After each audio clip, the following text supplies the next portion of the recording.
तो दोस्तों आज मैं एक्सप्लेन करने वाला हूँ माँ उरी पुली मेरा के पार्ट 2 को। और अगर आपने पार्ट 1 अभी तक नहीं देखा है तो जाकर देख लेना, अदरवाइज आपको ये पार्ट बिल्कुल भी समझ में नहीं आएगा। उस पार्ट का लिंक आपको डिस्क्रिप्शन के अंदर और कमेंट सेक्शन में टॉप पर ही मिलेगा। आई हाईली सजेस्ट कि उसको देख लो, अदरवाइज आपको इसमें कंफ्यूजन होने वाली है। मूवी बहुत ही बेहतरीन है, बहुत ही बढ़िया है, बहुत सारे असली पत्ते यहाँ पर खुलेंगे तो आपको मजा ही आ जाएगा। इस मूवी की IMDb रेटिंग है 7.4 स्टार्स आउट ऑफ 10 और रॉटन टोमेटोज पर इसको 100% फ्रेश बताया गया है। इस मूवी को डायरेक्ट किया है डॉक्टर अनिल विश्वनाथ ने, तो ये मूवी काफी बढ़िया है, आपको मजा आने वाला है। तो चलिए अब बिना किसी देरी के चलते हैं सीधा वीडियो की तरफ। तो इस मूवी की शुरुआत होती है आखिरी मूवी के ही फ्लैशबैक से, जहां पर एक सुखी और खुशहाल परिवार था जिसको एक सज्जन आदमी लीड कर रहा था। लेकिन हमको पता चलता है कि वो सज्जन आदमी यानी कि कोमिरी उतना भी सज्जन नहीं था। अब एक दिन पता चलता है कि वो मारा गया है काला जादू करते हुए, और वो सस्पेक्ट था उसके अंदर, जिससे उसका परिवार टूट गया था। उसके परिवार ने उसके लिए इंसाफ की लड़ाई लड़ी, लेकिन कोमिरी जिंदा निकला। उसने काला जादू सच्चे में किया था, जाने भी ली थी, और फिलहाल कोमिरी केरला में रह रहा है और कोमिरी का भाई जंगा अपने भाई को ढूंढने निकल चुका है। और अब हम जानेंगे आगे की कहानी को। तो पार्ट 2 शुरू होता है उत्तराखंड को दिखाते हुए, जहां पर एक अघोरी एक लड़के को बता रहा था कि हमारे देश में सिर्फ कल्चर और हेरिटेज ही नहीं था, बल्कि और बहुत कुछ भी था। सुश्रुत और चरक ने आज से सालों पहले मेडिकल साइंस को इन्वेंट कर दिया था। 300 AD में ये हमारे ऋषियों ने डिस्कवर कर लिया था कि पृथ्वी 365 दिन में एक चक्कर पूरा करती है। माइक्रोवेव कम्युनिकेशन और भी काफी सारी चीजें हमारे यहाँ पहले ही बता दी गई थी, और ये सारी इन्वेंशंस नॉलेज और वेल्थ को इन्वेडर से बचाने के लिए छुपा दिया गया है। और वो जगहें गार्डेड हैं,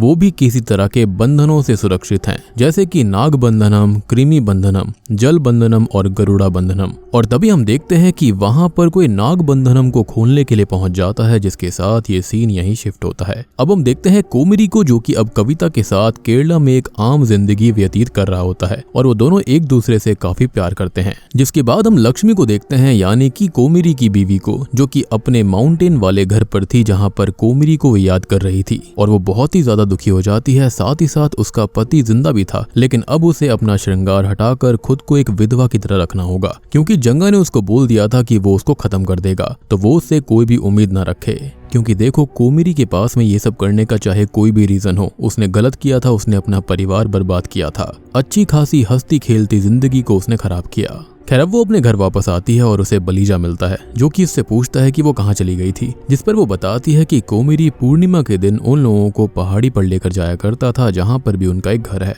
और कल पूर्णिमा थी तो उसकी याद में वो अपने बच्चे को लेकर वहां पर गई थी। खैर अब वो बलीजा के गले में एक माला को देखती है और उसके बारे में उससे पूछती है, तो वो बताता है कि जब वो सरपंच वाला किस्सा हुआ था तब उसने शराब तो छोड़ दी थी, और अगले ही दिन रमूला भी उसे छोड़कर चली गई, और वो दोबारा ऐसी गलती ना करे इसलिए उसने माला पहनी है। और रमूला अभी अपने मायके में है, जहाँ पर उसकी तबीयत भी खराब है, तो उसे पैसे चाहिए, लेकिन उसके पास अभी पैसे नहीं है। तो लक्ष्मी अपनी बालियां उसको बेचने के लिए दे देती है, ताकि वो रमूला को पैसे भेज पाए। और वो उससे बात करके ये कहती है कि वो जल्दी ही घर आ जाए, और ये इयररिंग्स उसको कभी कोमिरी ने दी थी। और वो फिर से बहुत दुखी हो जाती है कि उसका कैसा खुशहाल परिवार था और सब कुछ कैसे बर्बाद हो गया। खैर तभी हम जास्तीपल्ले गांव के अंदर एक नए SI को चार्ज लेता हुआ देख पाते हैं, जिसका नाम रविंद्र नायक है, जिससे मिलने कविता का भाई रमेश आता है और उसको ग्रीट करता है, उसका ख्याल रखने के लिए भी बोलता है, जिस पर रविंद्र ये कहता है कि उसका केस तो पहले से सेटल हो चुका है, लेकिन अगर आगे कुछ होता है तो वो देख लेगा। खैर अब सभी ऑफिसर्स उसको ग्रीट करते हैं, और वो अटेंडेंस रजिस्टर को देखकर ये बोलता है कि जंगा कहाँ गायब है, और उसे सारा केस पहले से पता था कि यहाँ क्या हुआ था। जंगा ने केस किया, वो जीतने लगा, लेकिन उसके बाद उसने विड्रॉ भी कर लिया, और वो मानता है कि जंगा ने पैसे लेकर वो केस वापस लिया था। लेकिन यहाँ का कांस्टेबल वैरैया उससे ये कहता है कि जंगा बहुत ही ज्यादा ईमानदार ऑफिसर था, और वो पैसे लेकर कभी पीछे नहीं हट सकता। वो तो मिस्टीरियस केसेस को सॉल्व करना चाहता था, और पैसा लेना मतलब इन सब चीजों को पीछे छोड़ देना। उसने पैसे नहीं लिए हैं। और जब वो गायब हुआ था तो चौथे दिन ही लक्ष्मी यहाँ पर आई थी उसकी मिसिंग कंप्लेंट लिखाने के लिए, लेकिन उस कांस्टेबल ने उसे वापस भेज दिया, क्योंकि पुराना SI उस पर गुस्सा करता। और जंगा गायब नहीं है, बल्कि वो तो अपने भाई को मारने के लिए निकला हुआ है। खैर अब यहाँ पर रविंद्र काफी सोचता है और फैसला करता है कि वो जंगा की मिसिंग कंप्लेंट लेंगे और केस को इन्वेस्टिगेट करेंगे। अगर जंगा गलत नहीं है तो वो उसको ढूंढ लेंगे, और अगर गलत है भी तो सच तक तो वो पहुंच ही जाएंगे। खैर अब वो कांस्टेबल के साथ लक्ष्मी से पूछताछ करने जाता है और यहाँ समा भैया नाम का एक लक्ष्मी का रिश्तेदार आया हुआ था जो कि रेलवे में कुछ काम करता है। और अब उनके जाने के बाद रविंद्र लक्ष्मी से पूछताछ करता है और वो उससे काफी ट्रिकी क्वेश्चंस पूछता है कि जंगा ने तो पैसे लिए थे तो लक्ष्मी को तो शेयर मिला ही होगा और कहीं जंगा को उसने ही तो नहीं छुपा दिया है। और वो बस उसका रिएक्शन देखना चाहता था। हालांकि लक्ष्मी का वही रिएक्शन था कि उसे कुछ नहीं पता और उसका ये भी कहना था कि जंगा पैसे ले ही नहीं सकता। खैर तभी वहाँ बलीजा आता है और रविंद्र उससे भी पूछताछ करता है, साथ ही साथ उसका फोन भी चेक करता है और उन लोगों से कहता है कि जब तक वो लोग इन्वेस्टिगेशन कर रहे हैं वो लोग कहीं बाहर नहीं जा सकते क्योंकि वो दोनों ही उनके प्राइम सस्पेक्ट्स हैं। अब कांस्टेबल के पास तभी एक कॉल आता है और रविंद्र उसके साथ गांव के बाहर बने हुए एक अबैंडन्ड एक पद स्वामी मंदिर में जाते हैं जहां पर एक बॉडी मिली थी और उसकी भी इन्वेस्टिगेशन शुरू होती है। हालांकि लोगों का ये मानना था कि ये मंदिर शापित है तो ये आदमी अगर उसके अंदर गया होगा तो इसलिए मारा गया, लेकिन सवाल ये था कि बॉडी उसकी बाहर कैसे आई क्योंकि अंदर से बाहर आना नामुमकिन है। अब रविंद्र इन्हीं सब चीजों के बारे में सोच रहा होता है और उसे याद आता है कि आज पुलिस स्टेशन में एक मिसिंग कंप्लेंट भी आई थी और वो जाकर चेक करता है तो वो कंप्लेंट सिमरन गुप्ता नाम की लड़की की थी जो कि हैदराबाद की रहने वाली थी। लेकिन उसके पेरेंट्स ने यहाँ पर कंप्लेंट फाइल क्यों करी? अब तभी हम एक हफ्ते बाद केरला के सबरीमाला एरिया के अंदर बलीजा को देखते हैं जो कि किसी काम से यहाँ पर आया हुआ था और हम जानते हैं कि कोमिरी भी यहीं कहीं रहता है तो वो उसे जंगलों में कहीं जाता हुआ देख लेता है और वो उसका पीछा करने लगता है। खैर अब उसका पीछा करते करते रात हो जाती है और कोमिरी खुद ही उसके सामने आ जाता है क्योंकि वो जान गया था कि बलीजा उसका पीछा कर रहा था। अब बलीजा उसे कहता है कि वो जिंदा है और लौटकर क्यों नहीं आया, उसके परिवार वालों ने ये राज छुपा कर क्यों रखा हुआ है। वो उसको बोलता है कि जंगा भी उसे ढूंढने निकला हुआ है और वो कई दिनों से काम पर भी नहीं गया और आखिर वो ये सब कर क्या रहा है, जिस पर वो कहता है कि वो सफाई कर रहा है। और इसी बीच हम गांव का सीन देखते हैं जहां पर रमेश कोमिरी के बेटे की स्कूल की पढ़ाई रुकवा देता है और उसे बेइज्जत करके भगाता है जो कि घर वापस आता है और लक्ष्मी इससे बहुत दुखी हो जाती है जो कि गांव छोड़कर पड़ोसी गांव में जाने लगती है। हालांकि हम उसके कान के अंदर लगी हुई चोट को देख पाते हैं जो कि घर से निकलते वक्त नहीं थी। खैर तभी हम आर्कियोलॉजी डिपार्टमेंट के हेड देव को देख पाते हैं जिसका एक वर्कर प्रकाश उसको बताता है कि उसने 2 महीने पहले जास्तीपल्ली के एक पद्स्वामी टेम्पल पर रिसर्च करी जिसके अंदर बहुत सारे राज दफन हो रखे हैं और उन्हें ये बात गवर्नमेंट को बता देनी चाहिए। जिस पर देव कहता है कि ये बात वो अभी किसी को ना बताए और वो उसकी दुबई की एक ट्रिप स्पॉन्सर कर रहा है तो वो पहले दुबई घूम कर आए। हालांकि तभी हम देखते हैं कि देव दुबई के अंदर किसी को प्रकाश की सुपारी दे देता है उसको खत्म करने के लिए, जिससे उसकी सेक्रेटरी शॉक्ड हो जाती है और हम ये समझ पाते हैं कि देव एक पद स्वामी मंदिर के अंदर किसी चीज के पीछे था और वो नहीं चाहता कि ये बात गवर्नमेंट को पता चले। तभी हमें रविंद्र को दिखाया जाता है जो कि इस केस को पिछले 1 हफ्ते से ही सॉल्व करने की कोशिश में लगा हुआ है और वो वैराया को बताता है कि वो सिमरन गुप्ता की मिसिंग चीज को इन्वेस्टिगेट करने उसके घर हैदराबाद गया था जहां उसे कुछ पता चला। और दोस्तों अब यहाँ पर इस मूवी के असली पत्ते धीरे धीरे खुलने शुरू हो जाएंगे और यहाँ पर 1-2 असली पत्ते नहीं है बल्कि इतने असली पत्ते हैं जिन्हें गिनना भी मुश्किल होने वाला है और फिर भी ये गुत्थी सुलझेगी नहीं, यानी कि पार्ट 3 भी आएगा। एक्साइटमेंट हो रही है ना? मुझे भी बहुत ज्यादा एक्साइटमेंट हुई थी। मूवी वाकई में बहुत ही इंटरेस्टिंग है और बहुत ही उलझी हुई है। खैर अब वो ये बताता है कि सिमरन गुप्ता इसी गांव में आई थी सरपंच की बेटी बनकर, मतलब कि हमने आखिरी मूवी में सरपंच की जिस बेटी को देखा था वो उसकी असली बेटी नहीं थी बल्कि वो सिमरन थी जो कि हैदराबाद से यहाँ पर आई थी और वो सरपंच की बेटी बनने का नाटक कर रही थी और एक पद स्वामी मंदिर से भी वो जुड़ी हुई थी। और अब ये उन्हें नहीं पता कि आखिर वो जिंदा है या फिर खत्म हो गई, क्योंकि सरपंच जिस दिन मरा था उसी दिन वो वापस अपने घर हैदराबाद जा रही थी, जिसे उस रात कोमिरी ने ही अपने ऑटो में पिक किया था। तो अगर सिमरन खत्म हो चुकी है तो कोमिरी ने ही उसको मारा है क्योंकि वो मिसिंग है कई टाइम से। और सबसे बड़ी बात कि क्या कोमिरी जानता था कि वो सरपंच की बेटी असली है भी या फिर नहीं। खैर तभी हम कोमिरी को देखते हैं जो कि बलीजा के साथ श्री पद्मनाभ स्वामी टेम्पल के पास इडुक्की जंगल में आता है जहां पर वो एक सिद्ध अघोरी तांत्रिक से मिलता है। और यहाँ पर सिद्ध अघोरी तांत्रिक का मतलब है कि उसने सारी सिद्धियां प्राप्त कर रखी हैं, उसे सारे बंधन तोड़ने आते हैं, सारे रिचुअल्स का ज्ञान है जो कि मोस्ट पावरफुल होते हैं। और कोमिरी पर वो कोई रिचुअल करता है और उसे कोई रिचुअल सिखाता भी है जो कि बहुत ही ज्यादा डेडली था, जिसको देखकर ये बलीजा कांप उठता है। और अगले दिन वो उससे पूछता है कि ये सब है क्या, वो ये सब कर क्यों रहा है। तो अब वो बताता है अपना असली मोटिवेशन। और तब हम देखते हैं एक फ्लैशबैक जो कि कोमिरी के गांव के फेस्टिवल से 1 महीने पहले से शुरू होता है। और यहाँ पर फेस्टिवल वाली टाइमलाइन एक कोर की तरह है जिसके आगे पीछे इवेंट्स हुए हैं जो कि लास्ट मूवी में भी बताया गया था। अगर आपको याद हुआ, आपने पार्ट 1 देखा है तो मैंने बताया था कि तेलंगाना के अंदर एक काफी फेमस फेस्टिवल उस वक्त हो रहा था। तो ये उससे 1 महीने पहले की चीज है, यानी कि फेस्टिवल आने से 1 महीने पहले के बीच की टाइमलाइन। अब कोमिरी को सपने के अंदर एक पद स्वामी मंदिर दिखाई दिया करता था और वहां पर उसे बहुत सारे सांप दिखते थे जो कि बहुत सारे खजाने के आसपास घूम रहे थे और वो घबराकर बार बार जाग जाता था। वो हड़बड़ाहट में मंदिर भी जाता है और वहां पर उसे काफी ज्यादा हलचल महसूस होती है जिससे वो और परेशान हो जाता है। खैर अब वो अपने अंकल से मिलने जाता है और ये वही अंकल हैं जिन्होंने जंगा को फोन करके कोमिरी के बारे में ये बताया था कि उसके नक्षत्र ठीक नहीं चल रहे। खैर उन्हें इसके बारे में पहले से ही पता था। वो कहते हैं कि ये सिर्फ सपने हैं, लेकिन अगले ही दिन वो उसे अर्जेंट में मिलने के लिए बुलाते हैं और ये कहते हैं कि उसकी बातों से उसे कोमिरी के पिता की मृत्यु याद आ गई और वो मंदिर वही है जिसके लिए उन्होंने रिचुअल्स और सेक्रीफाइसेस किए थे और वो पूरी कहानी सुनाने लगते हैं। तो वेद पुराणों में जिक्र करा गया है कि जब पांडव अपने वनवास में थे तब वो जास्तीपल्ली आए थे और उन्होंने एक रिचुअल किया था और इस चीज को मानते हुए केरला के राजा मार्तंड वर्मा जो कि भगवान विष्णु के बहुत ही बड़े भक्त थे, उन्होंने वो मंदिर बनवाया था जहां पर माना जाता है कि उसके नीचे अथाह खजाना छुपा हुआ है जिसके बारे में अंकल और कोमिरी के पिता जानते थे। और कोमिरी के पिता ने उस खजाने को निकालने की बहुत कोशिश करी लेकिन वो नाग बंधनम तोड़ नहीं पाए थे और मारे गए और वो कोमिरी को इन सब से दूर रखना चाहते थे। तो अंकल ने उसको पढ़ाया और उसकी पढ़ाई खराब हो गई, वो भी कविता के चक्कर में। तो अंकल ने उसको तंत्र मंत्र सिखाए और कोमिरी भी मेहनत करके जीवन यापन करना चाहता था, लेकिन मंदिर का सपने में बार बार दिखना मतलब कि वो खजाना उसका फेट है और अश्लेषा नक्षत्र में ही पैदा होने वाला उस खजाने तक पहुंच सकता है और कोमिरी उसी नक्षत्र में पैदा हुआ है और मंदिर का उसके सपने में दिखने का मतलब यही है कि वही वो खजाना ला सकता है, लेकिन उसे उसके लिए तैयारी करनी होगी और देनी होगी नरबलि उस इंसान की जिससे वो सबसे ज्यादा प्यार करता होगा,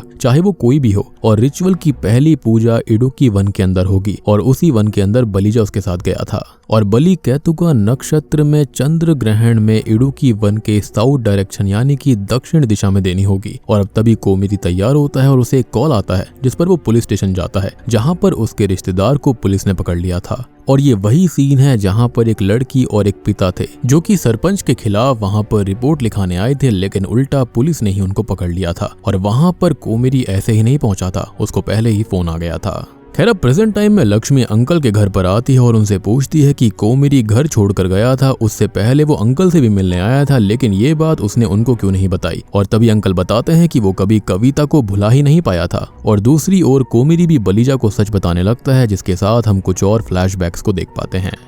तो कोमिरी सैक्रिफाइस के लिए उस इंसान के बारे में सोच ही रहा होता है, लेकिन इसी बीच उसे कविता दिखाई देती है जो कि गांव में अपने पति के साथ रहने आई और उसके पुराने प्यार की यादें भी ताजा हो गई थी जिसके ऊपर वो नजर रखने लगा। और वो उससे मिला भी था जिसने उससे नॉर्मल बातें करी थी। वो बताती है कि वो अपनी शादीशुदा जिंदगी में बहुत खुश है, साथ ही साथ वो जल्दी माँ बनने वाली है। वो कोमिरी से ये भी कह देती है कि वो तो उसका बचपन का प्यार था और फिलहाल ऐसा कुछ नहीं है। खैर अब कोमिरी उसे हमेशा से ही चाहता था और बचपन का प्यार सच्चा होता है, तो उसको फाइनली वो मोस्ट लविंग पर्सन मिल चुका है जिसका उसे सैक्रिफाइस करना था। यानी कि नाग बंधनम तोड़ने के लिए अपने लव्ड वंस का भी सैक्रिफाइस जरूरी है। खैर अब फेस्टिवल से 4 दिन पहले वो एक पद स्वामी मंदिर जाता है वास्तु पूजा करने के लिए और वहां पर उसे सरपंच अपनी बेटी के साथ दिखाई देता है। और हम जानते हैं कि वो उसकी बेटी नहीं थी, वो तो सिमरन थी जो कि हैदराबाद से यहाँ आई थी। लेकिन ऑब्वियसली कोमिरी को ये बात नहीं पता थी, लेकिन वो इतना समझ जाता है कि ये दोनों भी मंदिर के राज जरूर जानते हैं। और अब वो एक प्लान बनाता है। वो उसी रात रेणु का अवतारम करता है, लेकिन वो सिर्फ कविता के लिए नहीं था बल्कि सरपंच की बेटी पर भी वो यही करता है और वो दोनों एक साथ बीमार हो जाती हैं।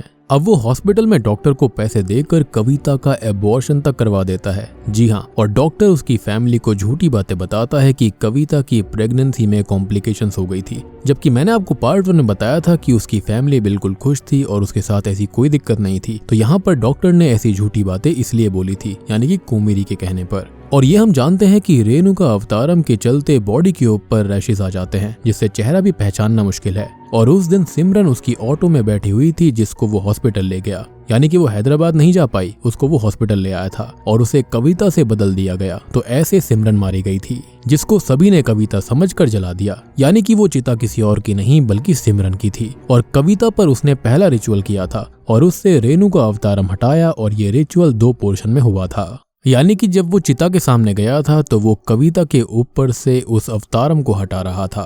खैर अब ये सब खत्म होने पर अंकल ने उसको ये बताया कि वो सिमरन वाले रेणुका अवतारम का आखिरी स्टेप करे और अगले दिन दूसरे गांव के स्टेशन पर उनसे मिले जो कि कविता को अपने साथ ले आएंगे। खैर अब वो रात को बलीजा की चप्पलें पहनकर सिमरन की चिता पर गया जो कि सबकी नजर में कविता की चिता थी, जहां पर रमेश आया और उनसे हाथापाई हुई। उसके चक्कर में मल्ली जल गया और वो भाग गया। अब अगले दिन वो स्टेशन जाता है जिसे अंकल रक्षा सूत्र भी बांधते हैं, कुछ पीने को देते हैं जो कि उसे सुबह शाम पीना था, और फिर वो कविता को उसके साथ भेज देते हैं और वो दोनों केरला आकर रहने लगते हैं। तो ये तो आप समझ गए होंगे कि यहाँ पर सारी चीजें कैसे घटित हुई थी।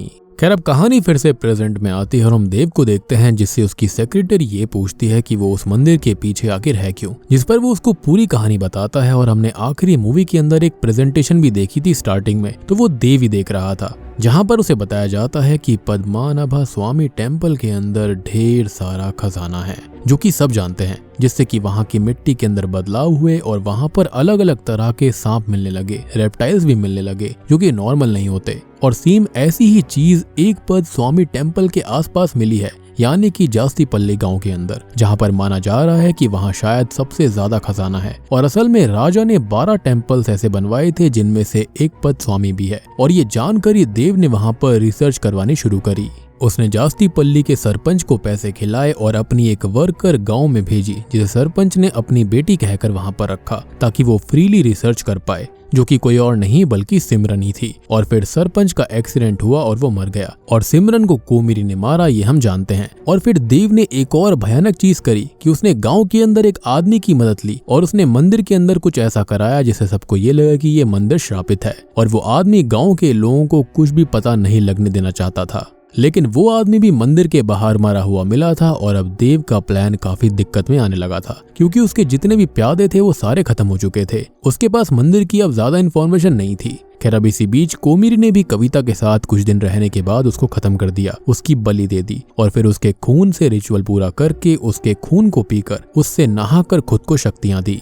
खैर अब फिर से मूवी प्रेजेंट टाइम में रविंद्र की तरफ आ जाती है और कोमिरी को वो अरेस्ट करने लगता है, लेकिन वो उससे लड़ता है और लड़ते लड़ते खाई में गिर पड़ता है, जिससे कि रविंद्र काफी परेशान था। अब अगली सुबह तक वो लोग कोमिरी को ढूंढते हैं, लेकिन वो उनको कहीं नहीं मिलता। और अब वक्त आता है और भी ज्यादा असली पत्ते खुलने का। तो कोमिरी के अंकल से रविंद्र ने पूछताछ करी है और अब बलीजा को वो बताता है कि कोमिरी ने जिसकी बलि दी थी वो कविता थी ही नहीं, बल्कि वो तो रमूला थी। जी हाँ, यानी कि वो अपने मायके नहीं गई थी, बल्कि वो तो कोमिरी के साथ ही रह रही थी। और हमको बार बार कविता क्यों नजर आ रही थी, तो इसका रीजन भी अभी मैं आपको बताता हूँ। असल में उस रात जो रिचुअल था ना, वो एक पल के लिए डिस्टर्ब हो गया था, यानी कि जो रेणुका अवतारम था उसके अंदर कविता की जान चली गई थी। लेकिन अंकल ने ये बात कोमिरी को नहीं बताई और उसकी बॉडी को छुपा दिया। आई बिलीव जब कोमिरी और जंगा के अंकल ने जंगा को कॉल किया था कि कोमिरी के नक्षत्र ठीक नहीं है, उसका इनडायरेक्ट यही मतलब था। अब रमूला उनके ही रिश्तेदार की बेटी थी जिसे वो पहले से जानते थे, लेकिन वो मेंटली अनस्टेबल थी, जिसे मेंटल हॉस्पिटल में रखा गया। और उसने जब कोमिरी को देखा तो वो उसको चाहने लगी थी और अंकल ने उसको वादा कर दिया था कि वो उसे कोमिरी से जरूर मिला देंगे। और इसी बीच वो बलीजा से शादी करके उसकी ही नेबर बन गई। और फिर जब कविता मारी गई तो अंकल ने उसे ही कविता की जगह भेजा और उन्होंने वो रक्षा सूत्र कोमिरी को बांधा था। आपको याद होगा, उसे पीने के लिए जल दिया गया था, वो असल में वशीकरण के लिए था, ताकि उसे रमूला की जगह कविता दिखती रहे। और हम ऑडियंस को ही ऐसे धोखा दिया गया। मुझे तो ऐसा लग रहा था कि हमें वो वशीकरण जल पीने के लिए दिया गया है। खैर उसके बाद ये दोनों कहाँ गए, क्या क्या हुआ हम जानते हैं। साथ ही साथ सेम टाइम पर रविंद्र ने भी सिमरन की दोस्त से पूछताछ करके मंदिर के बारे में सारी चीजें पता कर ली थी।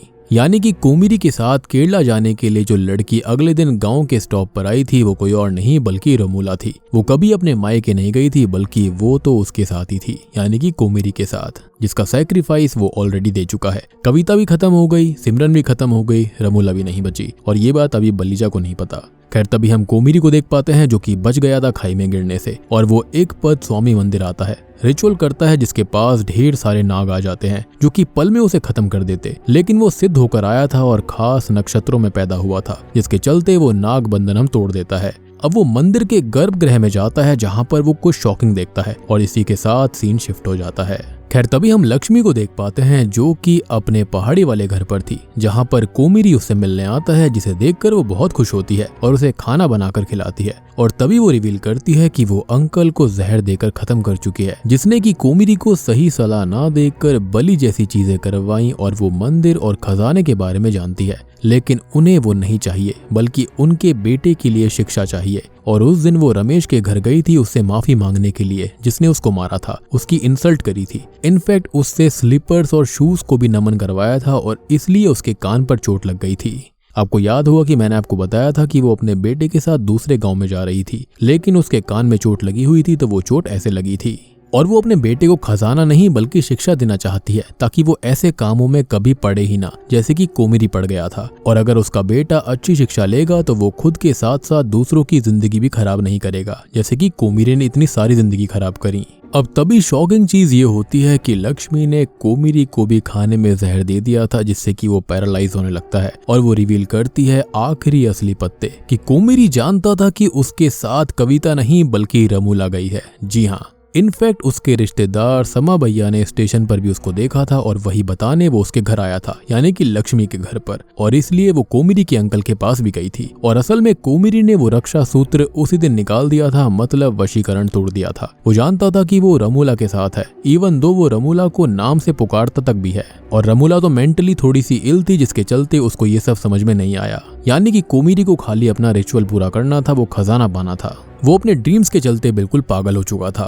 खैर अब तभी दुखी लक्ष्मी खुद भी जहर खाने लगती है, लेकिन तभी वहां पर एक मिस्टीरियस पर्सन आता है जो कि उसे शूट कर देता है। अब तभी हम उस मिस्टीरियस पर्सन को देव और उसकी टीम के पास देखते हैं, जो कि उस मंदिर के पीछे है। अब तभी हम बलीजा और रविंद्र को लक्ष्मी और कोमिरी की चिता के पास देख पाते हैं, जहां पर रविंद्र के पास जंगा का कॉल आता है, जिसे उसने कहीं पर भेजा हुआ था। और मूवी की शुरुआत वाले अघोरी से किसी ने नाग बंधनम को तोड़ने की बात करी थी, वो जंगा ही था। अब कोमिरी को रमूला के बारे में कैसे पता, वो आदमी मंदिर के बाहर कैसे मरा हुआ मिला था, उसे किसने मारा, जंगा कहाँ पर गया हुआ था, और रविंद्र का इसमें क्या हाथ था, क्या वो जंगा के बारे में पहले से जानता था। वो मिस्टीरियस पर्सन और देव और टीम आगे क्या करेंगे, वो मिस्टीरियस पर्सन है कौन, और मंदिर के अंदर ऐसे क्या क्या राज दफन है जो कि हमको नहीं पता, और कोमिरी बिना खजाना लिए वहां से क्यों वापस आया लक्ष्मी के पास, और कोमिरी ने गर्भगृह में ऐसा क्या देखा था जिससे वो शॉक्ड हो गया था। तो इन सब सवालों के जवाब हमको मिलेंगे पार्ट 3 में।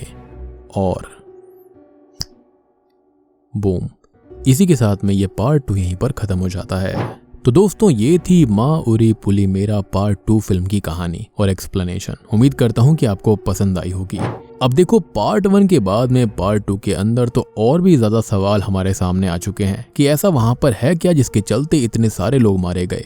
और चलो कोमिरी ने खजाने के लिए जो किया सो किया, लेकिन वो खजाना लेकर आया क्यों नहीं, उसने गर्भगृह के अंदर ऐसा क्या देख लिया जिसके चलते वो सीधा अपनी बीवी के पास में आ गया। यहाँ पर अभी भी कई सारे ऐसे राज हैं जो कि अभी तक खुले नहीं हैं, और ये पार्ट भी एक काफी बड़ा हिट हुआ है। तो मेरे हिसाब से पार्ट 3 भी जरूर आएगा, और जब भी वो आएगा तो उसकी एक्सप्लेनेशन आपको यहाँ पर मिली जाएगी। बाकी आप लोग बताना कि आपको ये फिल्म कैसी लग रही है। मुझे तो पर्सनली ये काफी बढ़िया लगी। इनफैक्ट हॉलीवुड की काफी सारी मूवीज से बहुत ही बेहतरीन फिल्म है ये। और सच बताऊं तो मुझे हॉलीवुड मूवीज खुद एक्सप्लेन करने में अब उतना मजा नहीं आता, क्योंकि वहां पर कॉन्सेप्ट वगैरह काफी बोरिंग हो चुके हैं। एंड ऑनेस्टली बताऊं तो साउथ इंडियन हॉरर मूवीज और थ्रिलर काफी बढ़िया रहती हैं। तो उम्मीद करता हूं कि आपको ये वीडियो पसंद आई होगी। पसंद आई है तो वीडियो को लाइक कर देना, और पार्ट 3 के लिए ढेर सारे कमेंट्स कर दीजिए, लाइक कर दीजिए। तो मैं आप सबको मिलता हूं अगली वीडियो के साथ में, तब तक के लिए